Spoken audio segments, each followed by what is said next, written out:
And we welcome you on into another episode of the Big Time Sports Podcast Show. It's Mitch Fennell alongside Mitchell Balla here today to give you the latest in the sporting world. Mitch, it's good to be back. This is our final episode of the 2022 calendar year, man. It's been quite a few months, and I'm excited to see where 2023 brings us.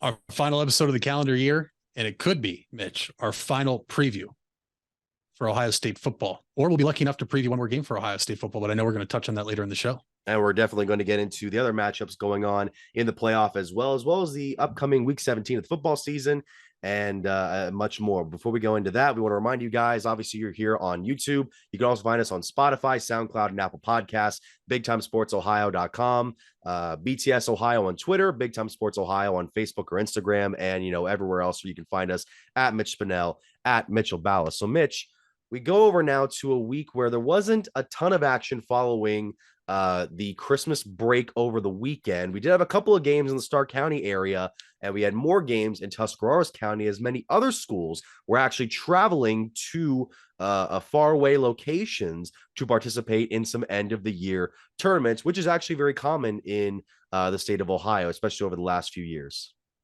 And we actually have some teams doing that right now, Mitch. As we're recording this podcast, there are some teams that are tipping off, like the Green Bulldogs at 1:00 today as we record this. Some teams playing into Thursday and Friday afternoon, Friday night. A team like Jackson returns home for the first time in over 2.5 weeks. So starting to get back in the swing of things here. There were some teams that lost games last weekend because of the huge storm that blew in before Christmas. So some teams are going to be scrambling to reschedule some games, but there were 2 games in Stark County last night on the boys' side. And so we'll hit you with those really quick. Massillon taking on the Lake Blue Streaks, a teams that were familiar with each other, but on the football field that you and I both got to experience in frigid temperatures. I'm sure it was much more comfortable last night inside in a game that saw the Tigers defeat Lake, and the Tigers improved to 4-3 after a 58-51 win on Tuesday night.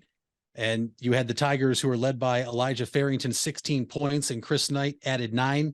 So the Tigers improved to 4-3 overall, and the Blue Streaks fall to 4-5. And Mitch, the Blue Streaks are a team that is very streaky, and that is not a play on words with their nickname, the Blue Streaks.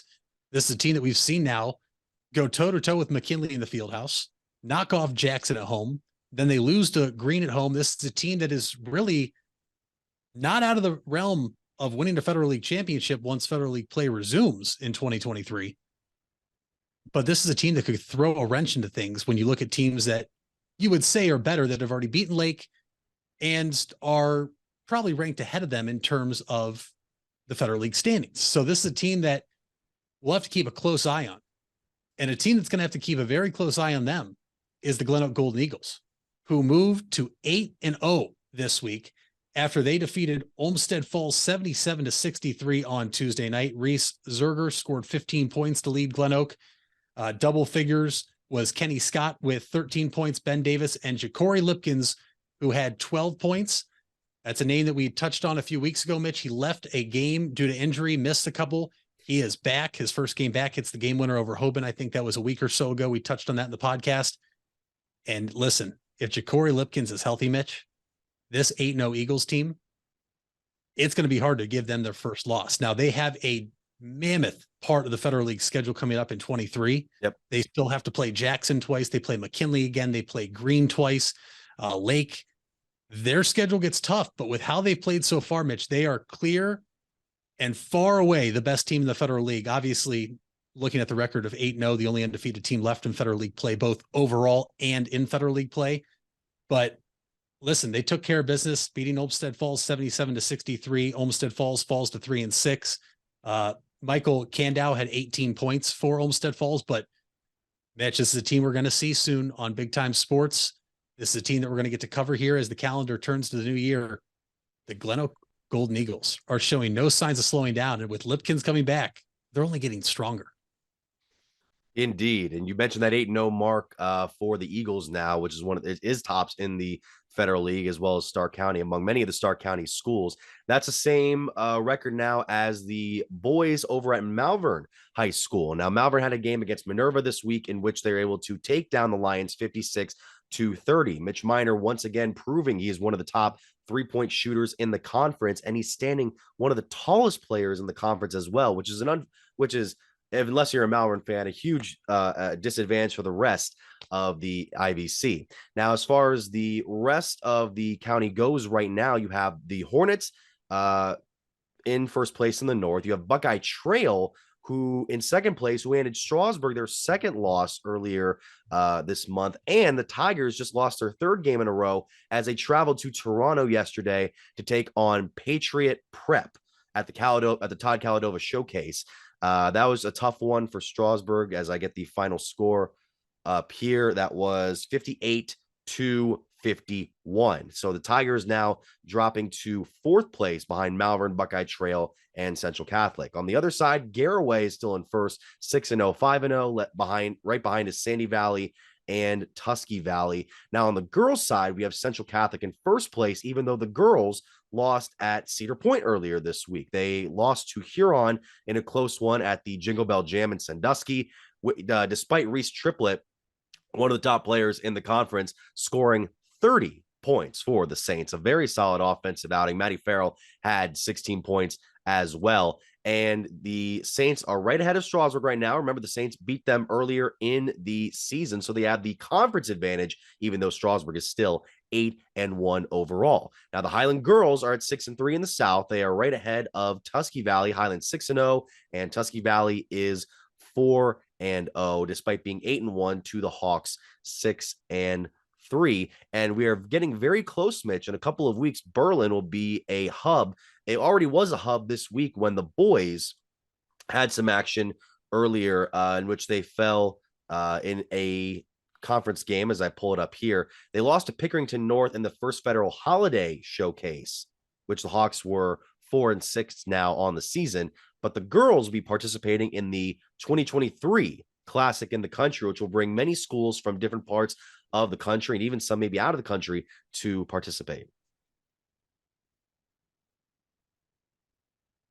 The Classic in the Country is one of the best events put on here, and we're so lucky to have it here in the state of Ohio, Mitch. And not only just in terms of talent of teams, but you have some big time players coming from all over the country, and some players that maybe we don't get to see here in Northeast Ohio, as you mentioned.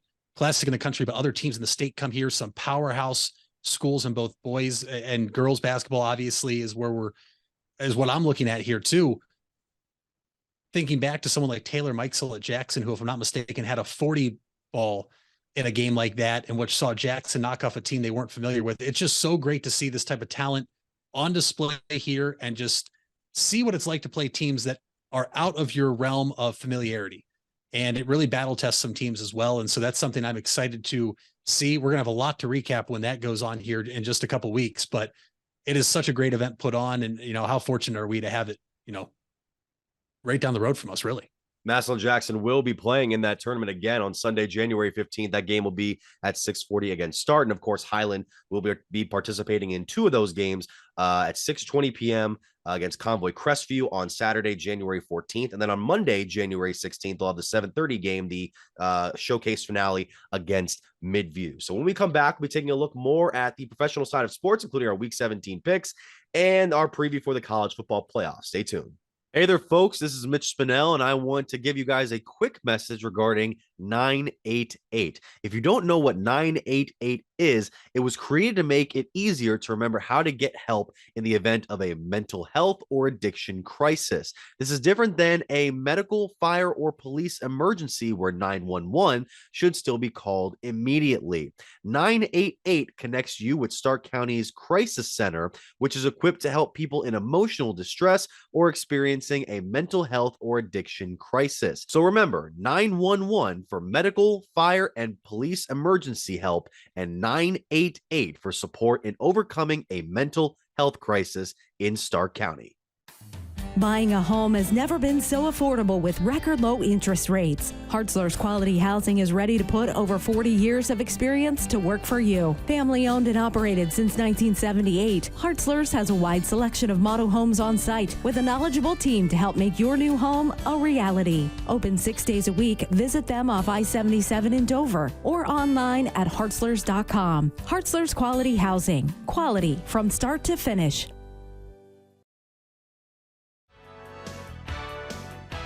You deserve the best. And at Ferris Chevrolet, Buick, Cadillac, Toyota, that's what you get. We consider you, the customer, to be part of our family. Anybody can make promises, but when you visit Ferris, you get the Ferris deal from a Ferris wheel.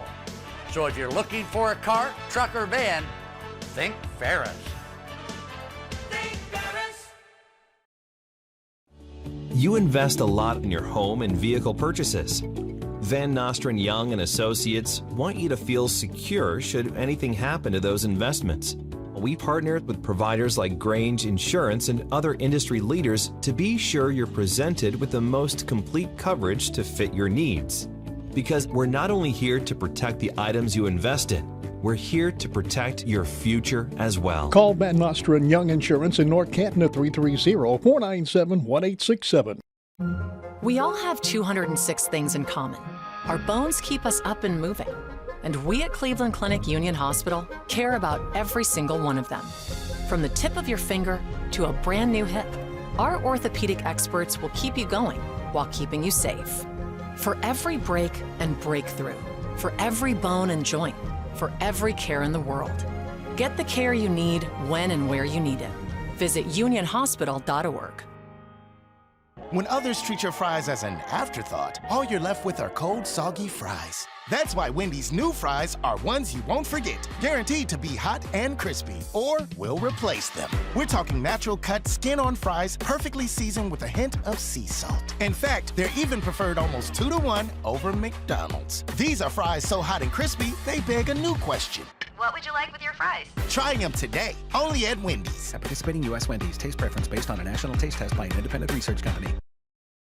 The Furby Electric Supply Company has bright ideas for your home. Save money by converting to energy-efficient electrical products or add ambiance with beautiful lighting features. It begins with a professional consultation and a visit to the Furby Lighting Showroom. Then certified Furby contractors complete your project right and on time. Since 1934, 4 generations have built a reputation of quality and trust, and they offer emergency services too. Just visit Furby.com. That's F-U-R-B-A-Y. The Furby Electric Supply Company.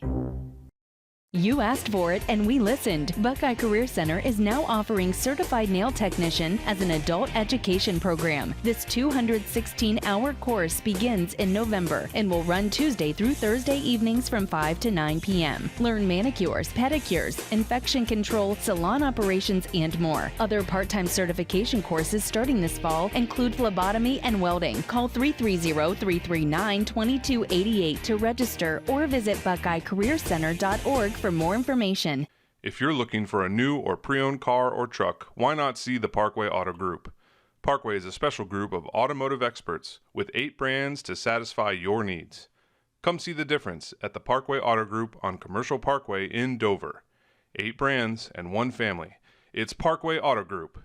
Back here on the Big Time Sports Podcast Show, Mitch Spinell alongside Mitchell Ballin. As we go into our second of 3 segments today, we now go into week 17 of our NFL pick'ems. Now, we are coming off a week 16 in which, we both did all right. I went 9-7 for the week, the worst out of the group. Mitch went 10-6, and the leader went 11-5.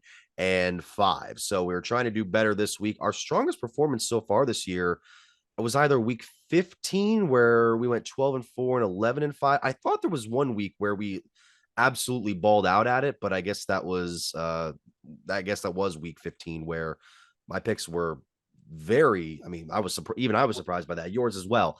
So Mitch, week 13, Mitch, you went 12-2.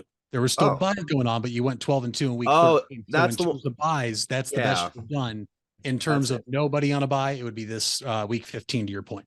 And that was the one with the Giants and Commanders tie. So that's the one where we kind of offset. Okay. So now we go into week 17, where we start off with a Thursday night game happening in just a few hours, where we have a very unique situation, Mitch. So the Tennessee Titans are playing the Dallas Cowboys.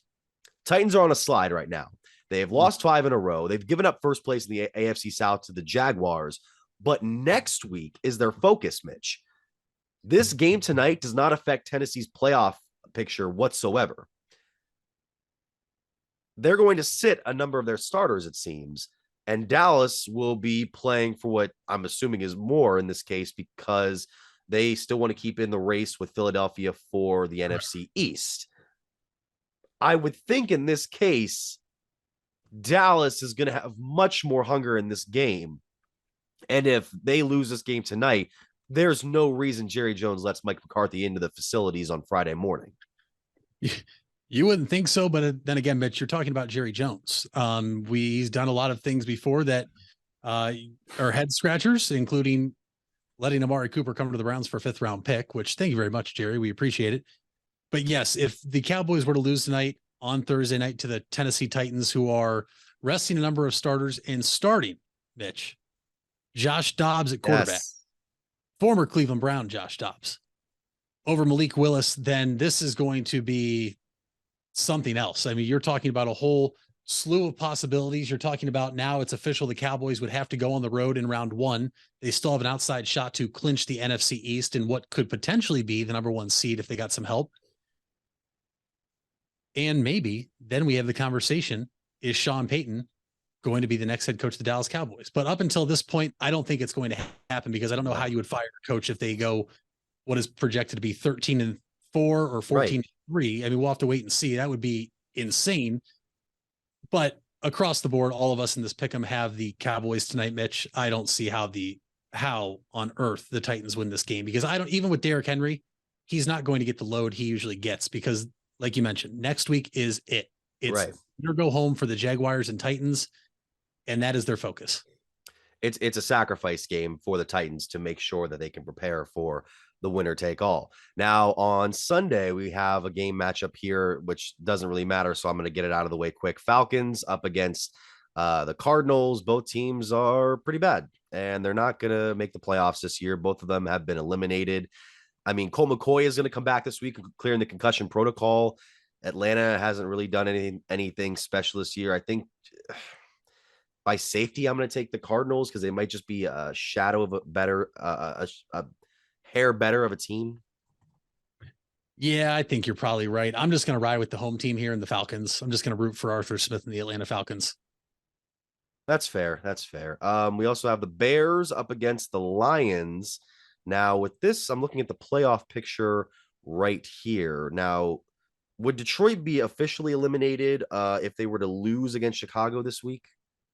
It is. Yes, they would be officially eliminated, unless I believe what would happen is a few teams lost and possibly a tie in there, because someone like the Seattle Seahawks own the tiebreaker over the Detroit Lions. I almost said Tigers. But a loss here is pretty much the nail in the coffin for the Detroit Lions season. But I'm still riding with biting a kneecap. Yeah, I said last week I thought the Bears-Bills matchup might be a trap game in Chicago. That did not prove to be the case. I don't think this will be a trap game either. I'm going to go with the Lions. Yeah, I'm going to go with that pretty handily. So then we have the Chiefs up against if I get this thing right here, I lost it for a second. The Broncos, excuse me. I just typed my keyboard 6 times, Mitch. And if you don't know what letters I typed, then, I think you can guess who I typed. And right. And here is why there might be people out there saying, okay, well, the Chiefs are going to win this game, but why are they not resting players? The Chiefs still have a shot to get the number 1 seed. Yes. They're going to need some help, but they're going to get a big idea of what type of help they need in a game we're going to talk about here later tonight. The Chiefs are still very much alive for the number 1 seed in the AFC, and a team that wins a certain matchup this weekend will have the driver's seat to get the number 1 seed, unless they slip up in week 18. But I know we're going to preview that game here in a little bit. Yes. So then we have a matchup of the Dolphins taking on the Patriots in a matchup where 2 teams in the AFC East. There was a point where we thought that maybe 4 teams from the East could make the playoffs, and now it seems like it's only going to be 1 team if the Dolphins keep sliding. And Tua Tagovailoa placed in the concussion protocol, not going to play this week, it seems, and then maybe not for the rest of the year. Does that still make the Dolphins a stronger team than this current Patriots squad at almost full capacity? It's based off what I've seen from the Patriots the past couple of weeks, Mitch. I have to say yes, because I do think Teddy Bridgewater is a serviceable quarterback. I think he can do exactly what the Dolphins need, and that's just get the ball into Jalen Waddle and Tyreek Hill's hands. Let the run game get going. The Patriots are down, not out yet, but Miami is in a potential clinching scenario. If Miami does win this week, they would then need either a New York Jets loss or tie, and they would be in, or a Miami win plus a Miami Dolphins tie against the Patriots, plus a New York Jets loss, plus a Pittsburgh loss or tie. We're getting to the spot now where ties are going to eliminate teams and put teams ahead of each other. At this point in the season, though, Mitch, the teams that are in the playoff race that are in the best spot is just where they control their own destiny. And right now, if you win week 17 and go to week 18 and have a shot, that's exactly what you want. Games in Foxborough, although Gillette hasn't been the hardest place for teams to win this year. This is gonna be. I think I'm taking Patriots. Okay. I'll take the Patriots in this one. Going Fins. Going Fins. Okay, even with that stuff you just said about the Patriots. Okay, that's fair. We also have the Giants going up against the Colts. Like the Giants I think would still keep themselves alive in this one because the Colts are just kind of out there now. What? They clinch. The Giants clinch, they're in. Yes. They win, they clinch. Yes. They win, they're in. Or there's other tiebreakers, which there's 7 other options for them to get in. But realistically, Mitch, what I just said, you win, control your own destiny. If the Giants beat the Colts, which they should, Mitch, they're in the playoffs. That's something else. And then we have the other team, which we'll get to very soon. I expect them to win. And then I also expect the other team in the East to pick up a victory as well. Saints and Eagles. Saints coming off the win over the Browns. I think the Eagles, even with the loss to Dallas, put some reality back into New Orleans and they'll beat them on their home turf. And the Eagles, who I'm taking here, are in a clinching scenario. If they win, they clinch the NFC East, which means they will be guaranteed a home playoff game. And the Cowboys then will move to the number 1 wild card spot. And they can clinch home field advantage and the first seed overall with a win this week, or a tie plus a Minnesota loss or tie. And I'm not going to keep going down the list there. Basically, the Eagles win this week, which they should. They are the number 1 seed in the NFC. Mitch, if the Saints somehow win, though, the Saints are still alive for the NFC South, unless a certain team wins this weekend. Well, speaking of the NFC South, did I say I was taking Eagles? I'm taking Eagles. Speaking of the South, we have the Panthers taking on the Buccaneers. And maybe 2 weeks ago, I would have laughed if you'd have thought, if you'd have said that this game could be a serious decider for who could be the winner of the NFC. But Tampa Bay's 7-8 right now. Carolina's 6-9. It's very possible that Carolina, who's been picking up some kind of surprising wins in the last couple of weeks, maybe they could upend Tom Brady's season this week and maybe find themselves in first place. That's the most, it's crazy. If you would have said where we were when we talked about Matt Rule being fired and just the fact that they had went from Baker Mayfield to PJ to Sam Darnold, there was no way the Panthers were going to be alive. Yet here we are with Steve Wilks as the interim head coach. And Mitch, if they win this week, they will not have clinched a playoff spot, but they will be in the driver's seat.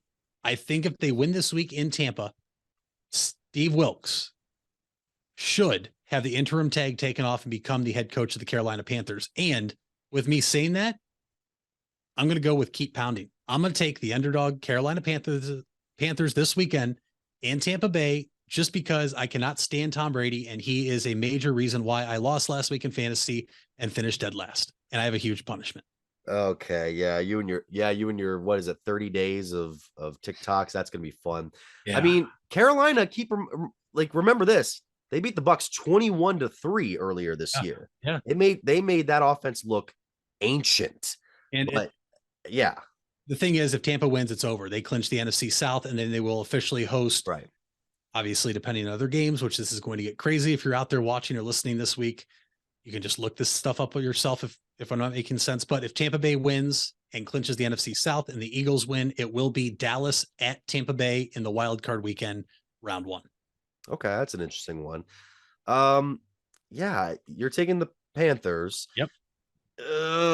Tampa Bay is only a 3-point favorite. I got to do it. I'm taking Panthers right now. I think they're on more of a roll than Tampa Bay is. I think they'll find themselves in first place. They do have the advantage over the Saints based on win percentage, I believe. But even then, I don't think New Orleans is going to win this week either. So what's the difference? I don't either. But in a world of possibility, if the Panthers win this week and the Saints win this week, Mitch, to my knowledge, next week becomes a winner take all for the division then, because the Panthers play the Saints next week, week 18 in New Orleans. There you go. Okay, that would be an interesting one. All right, so then we have another another South team in the AFC. We have the Jaguars, who will be facing off with the Texans. You know, the Texans coming off that, I mean, kind of surprising win against Tennessee. Jaguars, they've been rolling now in first place in the AFC South. I would think the Jaguars would be able to get the job done this week. If not, then that's a huge blow to their chances. So I will take the Jaguars with the sort of thought in the back of my head, like, you guys better win this or else that's a really missed opportunity. Yeah. The thing is, though, Mitch, this comes down to next week. This is a game where if the Jags want to rest some players, they very well could. They are still alive in the playoff scenario in terms of the wild card, as is Tennessee. But knowing that you win next week, you're hosting a first round playoff game, you can kind of err on the side of caution here. I just feel like this is a massive letdown spot for the Houston Texans, who are coming off their second win of the season after they took the Cowboys and the Chiefs back-to-back weeks into overtime. I feel like this is a massive letdown spot. They do not want to, get in a spot where they could potentially give up the number one pick. They only have a 1-game lead over the Chicago Bears, who have 3 wins. I do take the Jaguars this week because I think it's a letdown spot for Houston. But if Houston wins, I won't be shocked, because I think it is because Jacksonville is taking the Tennessee Titans approach for week 18. This is an interesting next matchup we have here. The New York Jets taking on the Seattle Seahawks. Both teams kind of shaky late in the year. New York getting Mike White back under center, replacing Zach Wilson. And the Seahawks, who at one point looked particularly strong in the NFC West, even with San Francisco, and then they kind of tailed off. This game right now, the Jets win a tiebreaker over Tennessee right now based on win percentage in common games, and they win a tiebreaker over the Steelers based on best win percentage in conference games. Now, as for the Seahawks, they have a tiebreaker over Detroit on head-to-head, and the divisional tiebreak was initially used to eliminate the Packers. This is one. The Jets are a 1.5-point favorite on the road. What does that say about Seattle right now? I think that it says people realize the Seattle Seahawks got out to this amazing start and that they're fading fast, and that the Jets are a team that has played well despite all the quarterback controversy. Zach Wilson yet again starting, which is why I think Seattle has a legitimate shot. But Mitch, I've said it for multiple weeks now, defense travels. When we talk about a team like the Cowboys and the Niners that have great defenses, apparently it doesn't travel on holidays, because Denver's defense did not travel to LA on Christmas. But I think that's why you're seeing the Jets as a road favorite here in Seattle. And it is why I'm going to take No, I'm not. I'm taking the Seattle Seahawks. Geno Smith revenge game. Okay. So you're taking the Seahawks and you're editing back the rope back answer that you had in there initially. So you're going to take Seahawks. So we have split choices there. I don't know if we're going to have split choices for our next one, which is the Packers, who kind of got some people's attention again with last week's win over Miami. Now they'll take on division rival Minnesota. That Lambeau effect, man. The Packers are 3.5-point favorites at home. And you could probably say that even with Minnesota already clinching a playoff spot, you still have some work to do if you want to try and fight for that one spot. Is this a case of like the Vikings might take it easy on a couple of their guys for the postseason, or the Packers are kind of starting a roll here? I think it's both. I think the Packers are on a roll. I think they understand they control their own destiny. I think the Vikings are in a spot, though, that you have to like. Right now, according to odds, they have a 1% chance to get the number 1 overall seed in the NFC. Here's the thing, Mitch. I bet you the Vikings this week have a game plan in place, because you still want to win every game. I do believe there's a backup game plan. This game is at 4:25. The Eagles play at 1:00. Like I mentioned, the Eagles win. They wrap up the 1 seed and their division, which would mean the Vikings cannot get the 1 seed and will stay at the 2 seed. I think if the Eagles win, the Vikings may take it a little bit easy. I don't think you're going to see as many plays to Justin Jefferson, because you're talking about the best wide receiver in football this year. If he gets hurt, where do the Vikings go from there? Somebody like TJ Hawkinson, who just had a career week last week, for the Minnesota Vikings. I think that you're in a spot now where if the Eagles lose, the Vikings come out and play for that 1 seed. If the Eagles win in the 1 o'clock hour, the Vikings might come out, play hard in the first half, and you might see reps scale back for some players in the second half, which is why I'm taking the Packers here, because the Packers need to win this game to stay alive for a playoff spot. And I could absolutely see Minnesota doing the same next week in Chicago against Chicago. So, I mean, because it wouldn't matter at that point. So then we have the Chargers, the playoff bound LA Chargers, who were able to clinch this past week. They will be playing against the Rams this week in a home road matchup, whatever it is. It's at the same stadium. Chargers are at 6.5-point favorites. I mean, I can, it's obvious why. It's easy for me to take the Bolts in this one. I assume it's the same for you. Yeah, it's easy for me to take them here because they are playing for playoff positioning now, which is, a big thing because in the AFC, you're talking about potentially being the 5 seed and having to go to Tennessee or Jacksonville, who apparently, or not apparently, does look like the weakest team that is going to make the playoffs in the AFC. What I want to know, Mitch, is you always hear whatever team comes into SoFi Stadium generally has more fans. Well, with both LA teams playing there this weekend, who's going to have the home field advantage in terms of fans? That's a good question. I mean, Rams fans don't travel amazingly, but they definitely travel. I guess not travel, but they definitely fill up more than Charger fans I've seen. I think the Rams would probably have the advantage there, but I can't say for certain. Well, it's something we'll have to wait and see. And before we go to the Sunday night and Monday night game, one game that we may have forgotten: Niners and Raiders. Yes. And the only reason I bring this up is I think we are all on the same board here of taking the Niners, but the developing story this week. Yes. The Raiders have benched Derek Carr. They are going to start Jarrett Stidham, who has 61 pass attempts in the NFL in his career. He's never started a game before.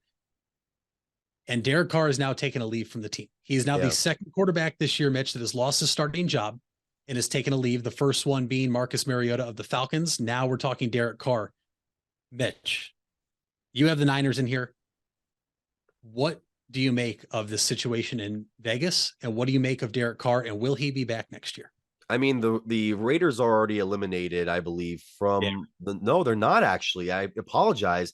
They are at 6-9, and they win a tiebreaker over the Browns based on best win percentage. So, but the Browns are eliminated. So that their playoff chances are at 0.8%. They have okay. So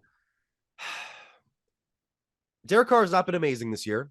I'll admit that, but he is at least turnovers, 14 interceptions. But he's at least been Derek Carr for the last decade has been maybe the most consistent thing in an inconsistent organization. People, 100%. Even people around here, I want to hear your takes on this. Most dysfunctional organizations in the NFL in terms of the last decade, Washington's number 1. I think you can make an argument that number 2 is a fight between the Raiders and the Browns. You might think, oh, Browns immediately number 2. Oh, all the head coaches and all the players, doing this. And they showed some graphic stuff in their practice facility, even though that I don't know if that was true or not. The Raiders have had some really wild stuff, even just the last 3 or 4 seasons. The Raiders are the second most dysfunctional franchise. Oh, there you go. Okay. Because the Browns have sucked. We both know that. We're fans. The Browns sucked on purpose for a while, though, Mitch. They tanked on purpose to get the number 1 draft pick. They sold draft picks high to get and accumulate other draft picks, in which the likes of we eventually took Denzel Ward 4th overall. The Raiders, Mitch, have cut their first-round draft pick, I believe, since 2017 up until this year. They have lost players due to legal issues. They have had players that can't stay healthy on the field. They have players, like I said, legal issues that we're not going to get into specifics. You obviously know the story about Henry Ruggs. You have Damon Arnett from Ohio State, where it has now come out that he was, wrongfully accused of something after going through the court of law. You have other players with substance abuse issues. You have a coach that potentially, Mitch, was just the worst type of person, according to reports, in John Gruden.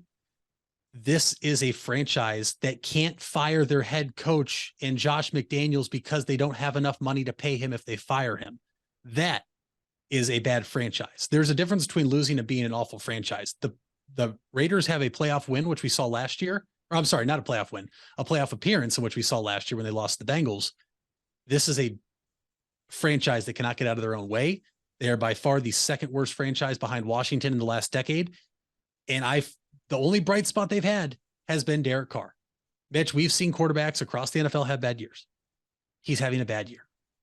But what's going to happen when they trade the most stable thing in that organization? Because it looks like that's what's going to happen. They just signed him to an extension last season. Mm-hmm. They traded for his best friend and college teammate, Devontae Adams. It has not worked out to how they would have liked it.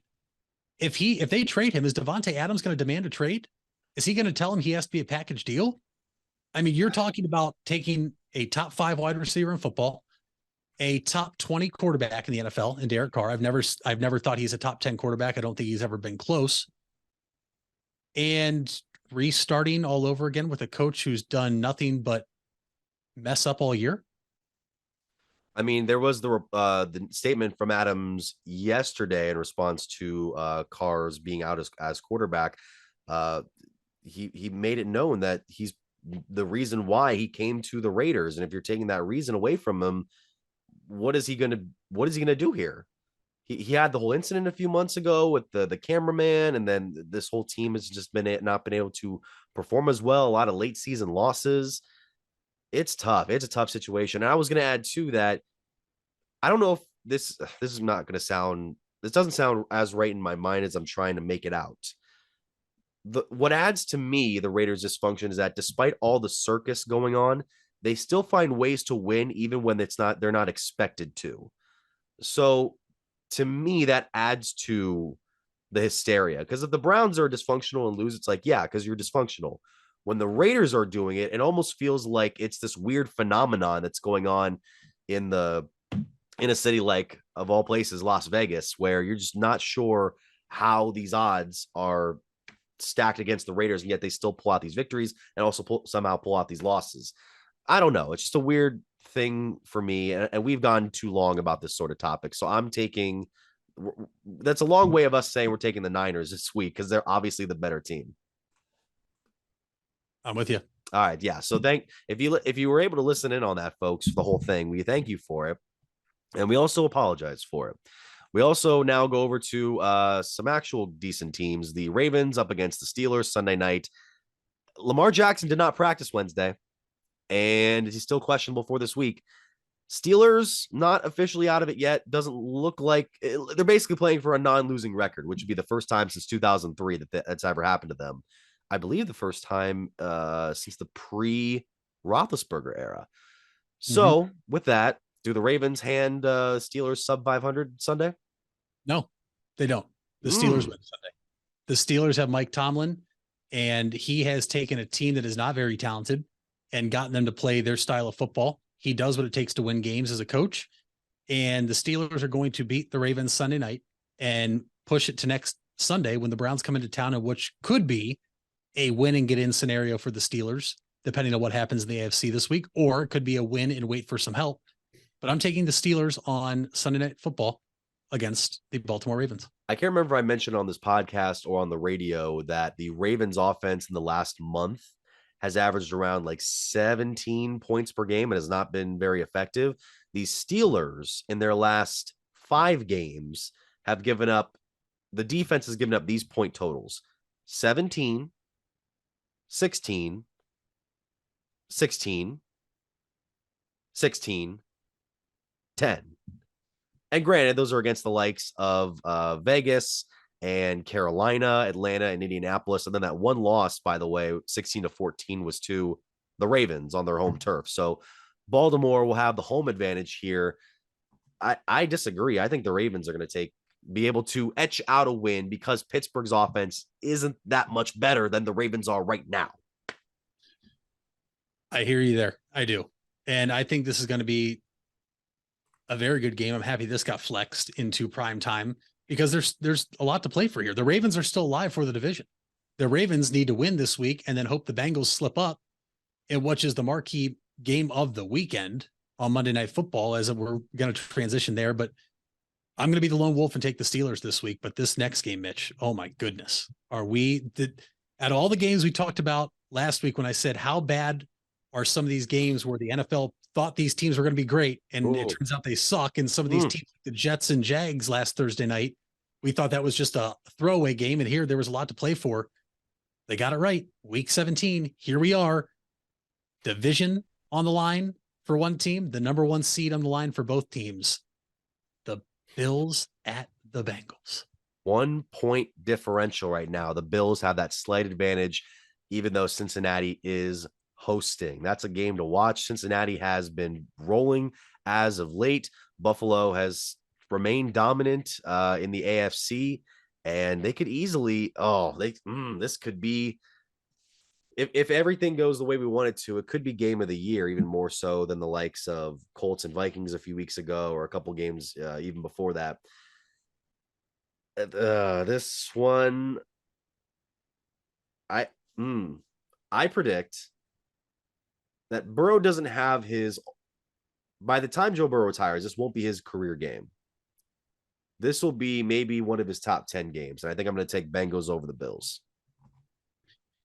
Yeah, I'm going to rock with you. I'm taking the Bengals. They're the hottest team in the AFC right now. And so what that does then is if the Bengals win this week, they're in the driver's seat to get the number 1 seed in the AFC, because they would then have the head-to-head over Buffalo, and they would then have the head-to-head over Kansas City. Well, wait, if Kansas City wins this week, then they would be 13-3 compared to Cincinnati's 12-4. I definitely skipped that line. On the flip side, if Buffalo wins, it's wrapped up. Buffalo will clinch home field advantage in the AFC's lone first-round bye with a win and a Kansas City Chiefs loss. But realistically, if the Bills win this week, I don't see how they lose next week. But the Bengals, Mitch, are the hottest team in the AFC. And I think this is a preview of the AFC Championship game.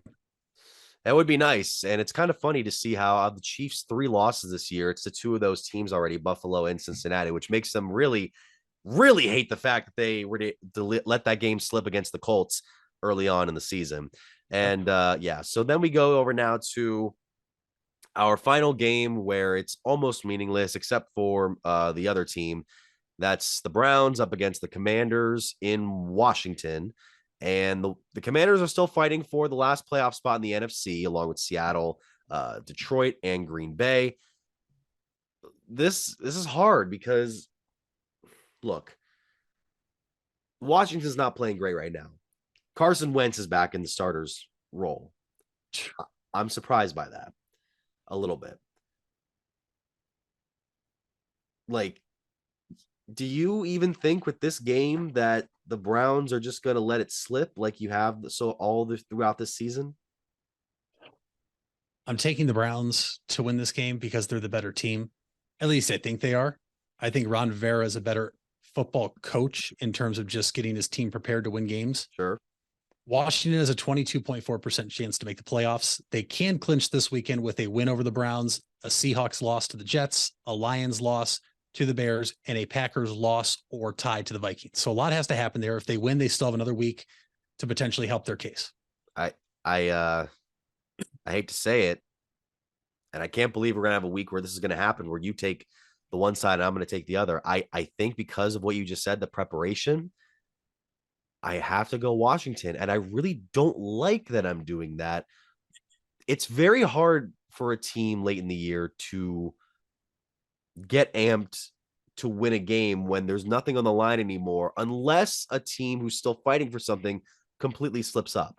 And if Washington does that, then the Browns have a chance. But the Commanders are still fighting for a postseason chance. They're trying to make something of their year to get back into the playoffs. And I don't know. I think it's going to be close. I don't think it's going to be terrible. I think Deshaun Watson will keep adjusting more and more back into the game, but I could see a couple of key mistakes being the deciding factors Sunday. And I can see it too. I ultimately think I'm taking the Browns here because Carson Wentz is starting to quarterback. I think that's really why I'm going with Washington. At the same time, Mitch, I am a very upset Browns fan. I have a lot of anger towards a lot of people in that building in Berea, one including Paul DePodesta. And we're not even going to talk about the report that came out this week. But what I will talk about with Paul DePodesta is this is a player, or I'm sorry, not a player. This is a person that has been here for years and was here the year Carson Wentz came out in the NFL draft. Yes. And he told the Browns not to take Carson Wentz because he would never be a top 20 quarterback in the NFL.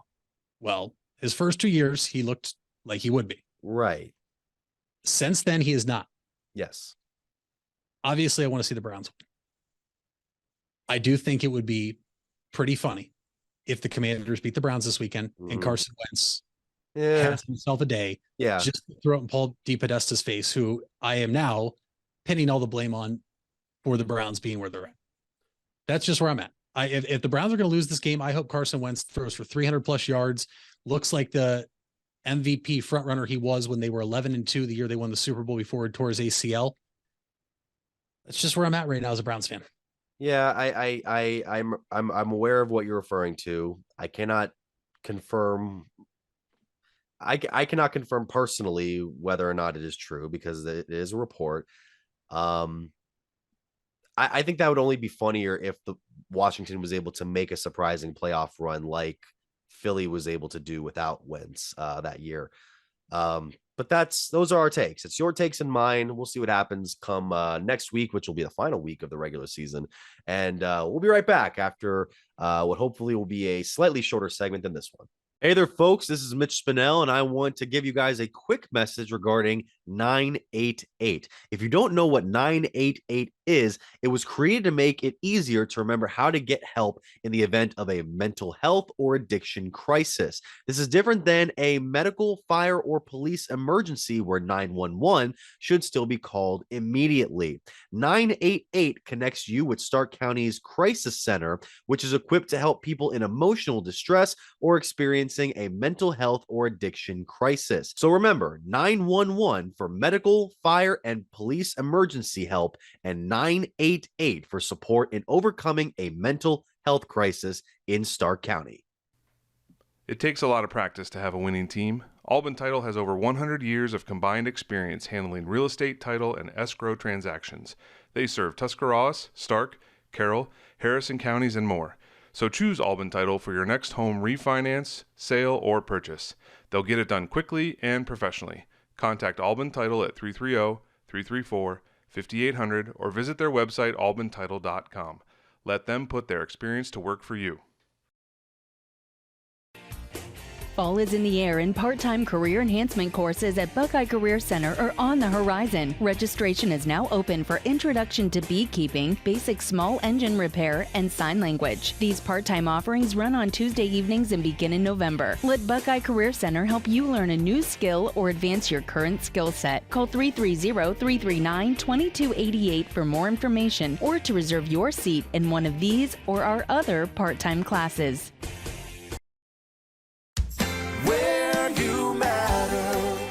You matter. Everyone plays a part. We all have a role. Each of us can make a difference. You do matter, and the best way to have a positive impact is to pay it forward. With each of us helping one another to cope, feel better, and know that we belong. Pass on the positivity today. Tell someone else they matter too. Alt Care. Alt Care, Alt Care. Where you matter. We all have 206 things in common. Our bones keep us up and moving. And we at Cleveland Clinic Union Hospital care about every single one of them. From the tip of your finger to a brand new hip, our orthopedic experts will keep you going while keeping you safe. For every break and breakthrough, for every bone and joint, for every care in the world. Get the care you need when and where you need it. Visit unionhospital.org. Hard work is something you're accustomed to. Van Nostrand Young understands that principle. Our access is achieved with organizations like Grange Insurance. Safety and prevention specialists utilize our VanCan assessments process to ensure that you and your colleagues are in the best hands. You want the safest environment for your business, and we can guide you there. Call Van Nostrand Young Insurance in North Canton at 330-497-1867. If you're purchasing a new home, the team at Hartzler's Quality Housing is here to help. Take advantage of record low interest rates to make your new home a reality. Locally owned and operated since 1978, Hartzler's Quality Housing has the experience to guide you through the process. You'll find a wide selection of model homes on site to fit any budget. Open 6 days a week just off I-77. You can also visit them online at hartzlers.com. Hartzler's Quality Housing. Quality from start to finish. You deserve the best. And at Ferris Chevrolet, Buick, Cadillac, Toyota, that's what you get. We consider you, the customer, to be part of our family. Anybody can make promises, but when you visit Ferris, you get the Ferris deal from a Ferris wheel. So if you're looking for a car, truck, or van, think Ferris.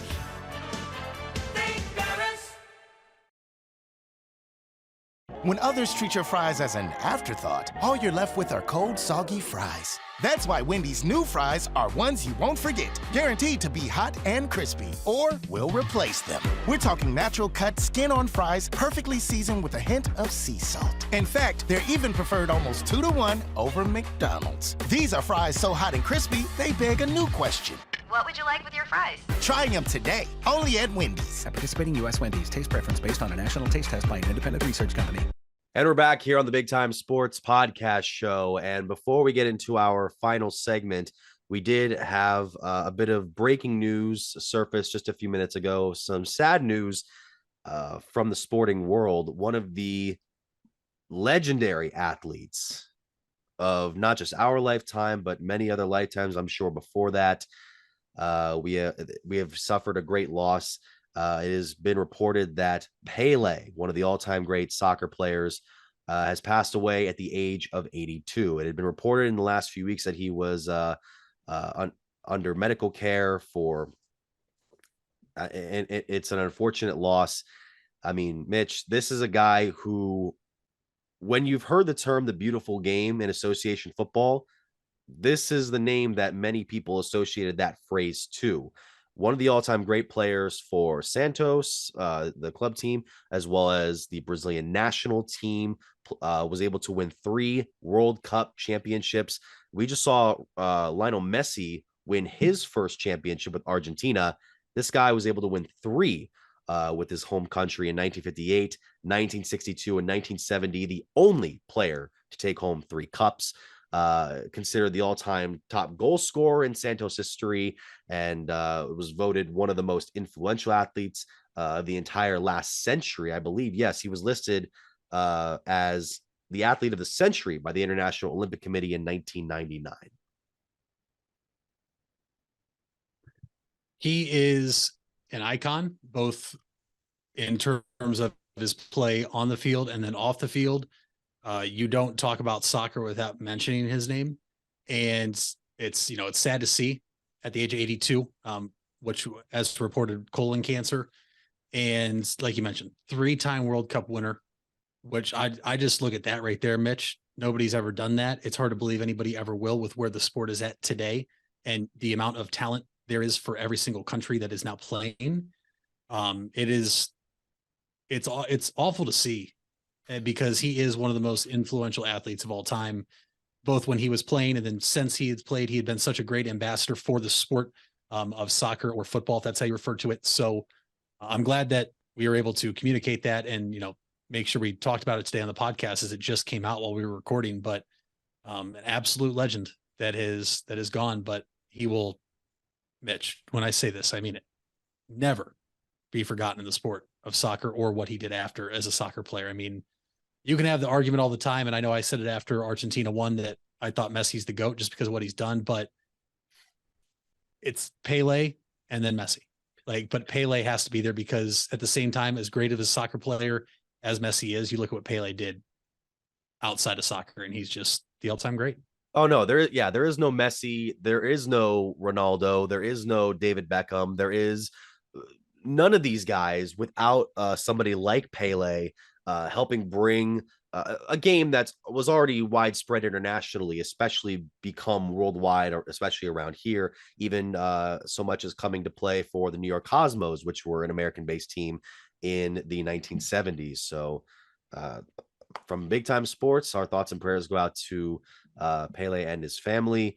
And it's, again, one of the unfortunate losses that, when we go through our lifetime, Mitch, we're going to unfortunately lose many more athletes, hopefully not for a long time.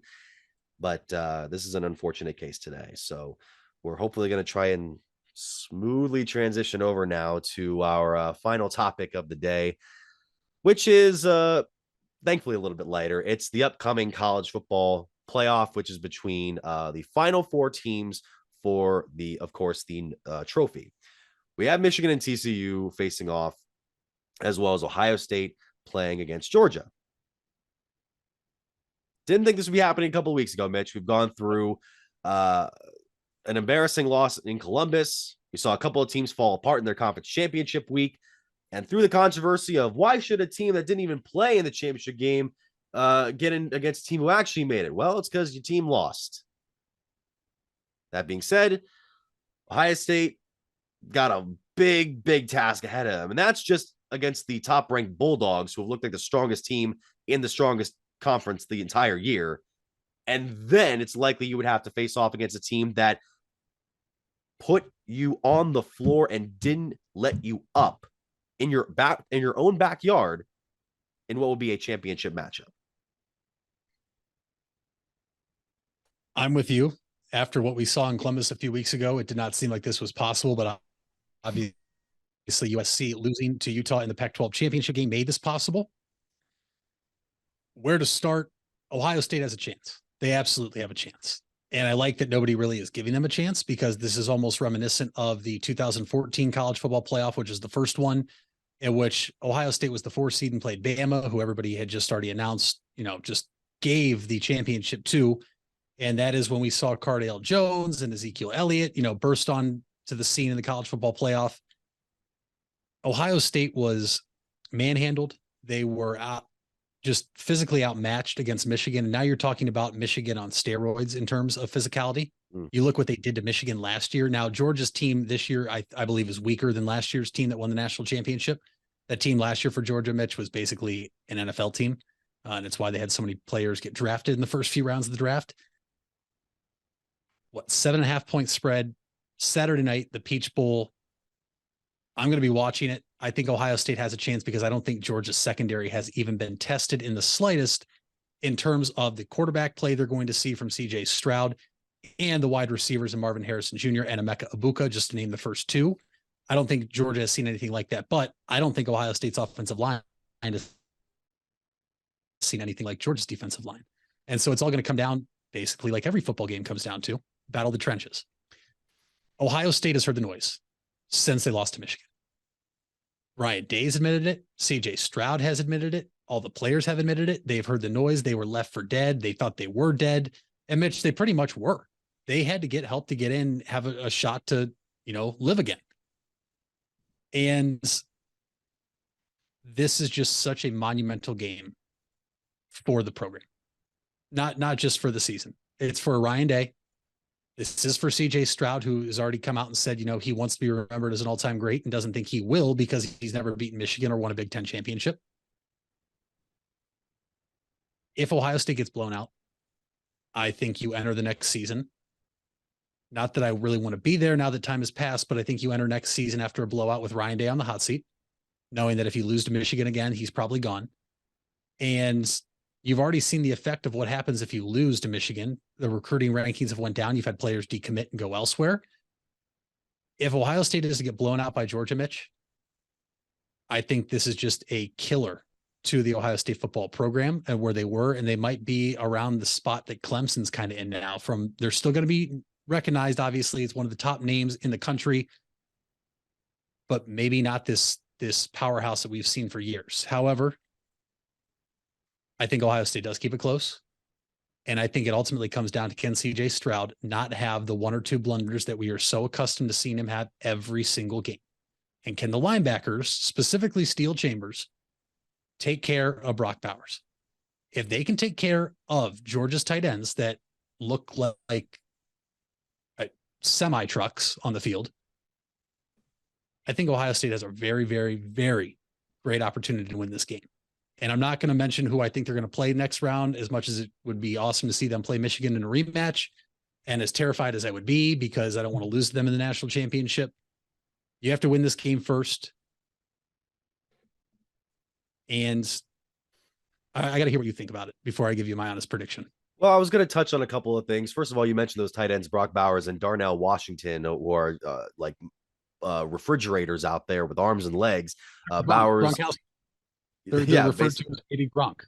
I mean, Yeah, basically. You also have, Bowers has the lead in receiving yards for Georgia with 726, 6 touchdowns. And then you got Washington, who was built at 6'7", 270 pounds, and he's dwarfed by a guy that I'll get to later on. And I was actually reading ESPN Plus's rundown of the keys for each team in the next coming game. And there was a quote, I believe, from one of Georgia's staff that I unfortunately can't get the name of right now. He referenced Rob Gronkowski and Aaron Hernandez, the tight end combo for the New England Patriots. So that's kind of the matchup that I'm like, okay, I'm seeing this guy on one end, seeing this guy on the other side. That's tough, even for this Ohio State secondary that can be good at times and can be really rough at others, like we saw against Michigan. My big thing too is with Georgia's defense, which is just tops among college football. This team gets the job done defensively. Stopping a guy like Jalen Carter.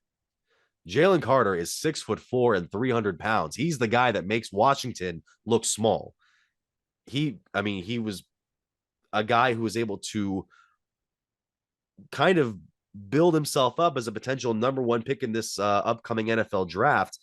And he's a guy that he's going to be looming over this middle part of the offensive line for Ohio State that at times can get Stroud a little panicky, especially if Stroud doesn't opt for the run in comparison to just trying to find a quick pass. Yeah. And I think what you just mentioned is when Stroud gets panicky, he tends to force throws and not make the best plays. And that's where I feel like I'm just beating a drum that can't be beaten anymore, is will he finally use his legs? Will he finally, when pressure comes, get outside the pocket and make a play happen with his legs? Like we have seen Mitch practically our entire lifetime, and if not our entire lifetime, since 2005 and 6 with Troy Smith, every Ohio State quarterback do. Get outside, use your legs to pick up first downs. I mean, Mitch, the biggest slap in the face is, according to sports books, the over-under rushing yard total for CJ Stroud this week, 1.5 yards. That's how much Vegas knows he does not like to run. He doesn't want to run. He's obviously been famously quoted saying, if I wanted to run, I'd be a running back. I'm a quarterback. If he does that, though, I think Ohio State has a shot, because if he can make plays with his legs and allow his wide receivers to get open down the field, they're going to have a really strong possibility, because like I mentioned, Georgia's secondary hasn't been tested. And if they try to double one of the 2 Ohio State wide receivers, the other one's going to be open. These are guys that's the luxury you have in Ibuka and Harrison Jr., not to mention someone like Julian Fleming, is if you double one, wide receiver 2, really 1B, is going to be open. And I will take the wide receivers for Ohio State in one-on-one coverage any day of the week right now. It's, can the Ohio State offensive line hold up? And I think that they've heard so much trash talk about how bad their line play has been. I think that I would be shocked if they don't come out after the past month they've had to prepare and look like an Ohio State offensive line that we've seen in years past, especially the one we saw in the Sugar Bowl and the national championship in 2014. Yeah. And to be fair, the Ohio State is a better pass blocking team than they are run blocking. And I'm not saying that Stroud has to turn into a guy like Terrell Pryor or Braxton Miller and just take multiple chances past the line of scrimmage. And even Ohio State in the running back game isn't going to be as active. I mean, Travion Henderson's not going to play. Mayan Williams is going to play, it looks like. He's been sick. Yes. So I don't necessarily think that Ohio State's run game is going to be so big a factor as it is the passing game, obviously, because Stroud is still one of the top quarterbacks in the nation. But even with some of the flaws, I've seen many Ohio State fans, yourself included, kind of throw out there for the season. Some definitely warranted for sure, especially after that Michigan game. It's if he can make those, it's kind of like what happened in the Clemson game with Justin Fields 2 years ago. If he can make those big plays, like Fields was able to do to Olave and Garrett Wilson, can he do the same thing to Harrison Jr., to Ibuka, to any other of the targets he has? That could be such a huge difference, especially early on. If Ohio State can't get out early strong, coming back in this game is going to be such a difficult task that I don't think they can overcome. I completely agree. And that's why I think if they get the ball first, they have to score. Even a field goal at first would be huge for Ohio State in terms of this game. Mitch, the over-under set at 62. Right. These teams, I have it right here.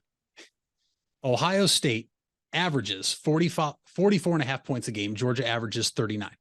Yeah. I think in order to beat a team like Georgia, and we've seen it a couple times in the NFL this year and other teams in college football, you just have to chew up the clock. And if Ohio State can establish a run game, even though the running back room might be depleted if Maya Williams is not 100% after battling an illness, sure, and can chew up clock and not let Georgia get the ball or make Georgia score, if they're going to score, make them, 10 to 13 play drives instead of three plays and it's a touchdown. I think Ohio State has a really good shot. But if they try to get into a shootout in which it's going to have to be passing and Georgia can pin their ears back and just rush the quarterback, I think that's where this gets out of hand. I think that's where Georgia would put this game away potentially. I think Ohio State does cover the 6.5. I don't know if I can sit here as an Ohio State fan, though, confidently and tell you they're going to beat Georgia. No, I agree. And my big thing, especially with this game too, is that I just want Ohio State to keep themselves under control over the middle defensively. If Stetson Bennett gets enough chances in play action to find a receiver over the middle, and there might be a one-on-one with the safety for Ohio State in which the receiver beats him, that could spell huge trouble for the Buckeyes. And again, I'm with you. I think Ohio State at least keep it respectable. Let me ask you a question. What do you think would be more tougher to swallow? A loss to Georgia in this game, let's say by 2 or 3 touchdowns, or a second loss to Michigan in the national championship? Oh, no. Nope.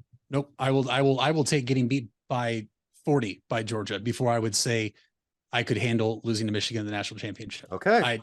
I could not handle that. Because I remember you saying that if you get embarrassed by Georgia, Ryan Day goes into the hot seat, and then Ohio State kind of goes into the offseason. Because even now, Ohio State, even though they're in the playoff, it seems, according to reports that we've have come in floating around, it's almost like there's an identity crisis with the program right now, where it's like, what has happened to this team? What has happened to our coaching staff? But at the same time, they have this opportunity to calm the nerves of, again, a fan base that has been treated very, very, very, very, very, very well for the last 2+ decades.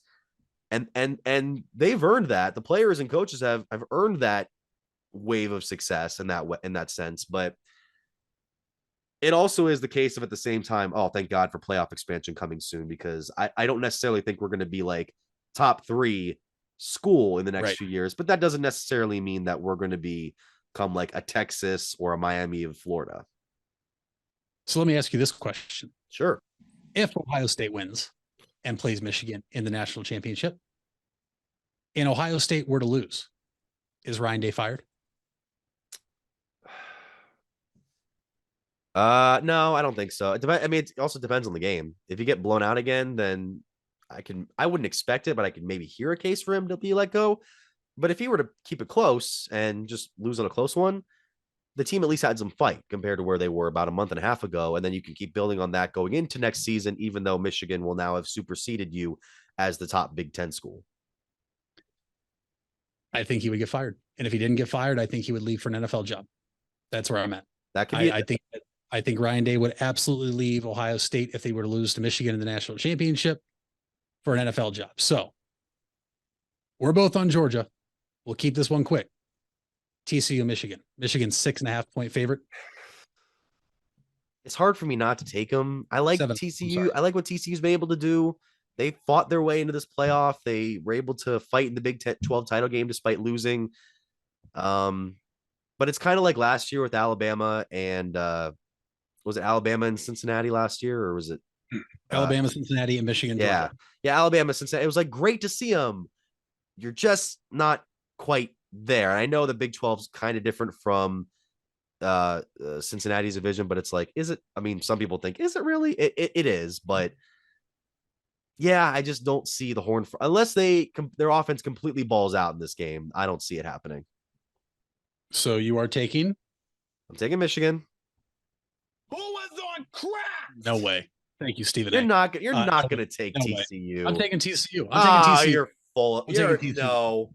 I'm never going to pick the Wolverines to win a football game. They always lose every single game. I'm taking the Horned Frogs. I'm taking Duggan. I'm taking a team that nobody has believed in all season. I heard somebody today saying that if Kansas State would have just had their second string quarterback in the first matchup this year, TCU wouldn't have made it. Well, guess what? They're here. Sonny Dykes keeps talking about how they keep being doubted. Give me the Horned Frogs. Oh, you are just hamming it up here. This is great. I got to find some more Ohio State stuff that I have it here, but I don't have enough time to do that. And we don't have much time left here on the Big Time Sports Podcast show. So thank you guys for listening as I stack all my stuff back up here.